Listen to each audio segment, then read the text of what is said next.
here, the EB200. As you get up into larger units like multi-door cabinets or even display units, even locker systems like you see in stores, or multi-wall slider cabinet systems, that's when you get into this mid-size unit, the EB100. Yes, I know the numbers are flip-flop. The smaller number is the larger device. And then when you get into truly custom or actual retail space, you've got the what do they call this? EB03C, totally different naming. I had to look it up there for a second. So this is going to be for those of you that are building a walk-in humidor, either out of a large closet or maybe in a dedicated space in your home, or you have an open inventory store or a large walk-in humidor in your store, or are warehousing cigars or anything that needs precise humidity control. Everything is thick, heavy, coated stainless steel. The fans are not just cheap little computer fans. These are heavy duty industrial fans. In the IT world, think server fans. And that brings me to one downside. They're loud. These take a different approach. Instead of just setting your set point,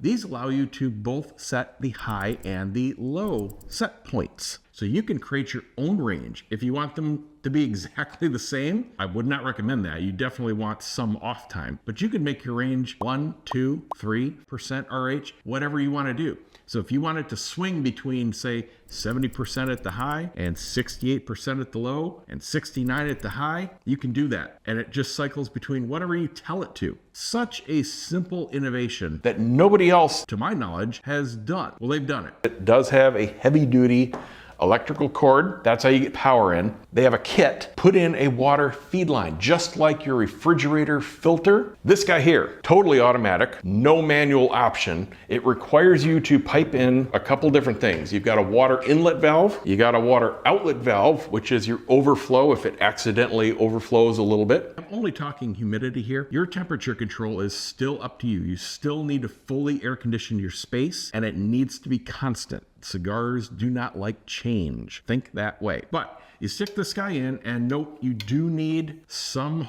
access through whatever you're going to put this in, because it does have a heavy duty electrical cord. That's how you get power in. They have a kit. Put in a water feed line, just like your refrigerator filter. None of these are anywhere near silent. I'm going to plug this little guy in here. This one's even louder, and that one's even louder. And there we go.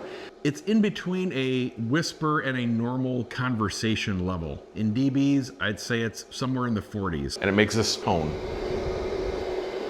You're just gonna set this down somewhere where it has enough flow for this fan to blow the humidity through whatever you're putting it in. So you don't wanna shove this right underneath a shelf, for example, or right underneath some boxes of cigars. You need a channel of air to circulate in your cabinet or whatever. You could stick this in a very large coolador. These kind of pick up a little bit below that point and go far beyond it. And you know what? The prices are very reasonable. And if you're a business, contact them directly for even lower wholesale prices. But if you're just a regular consumer like me, their prices are really reasonable. So who's this going to be for? So if you're interested, I'll put the link down below. Check them out. They got some cool stuff on their site and more new stuff on the way. See you next time.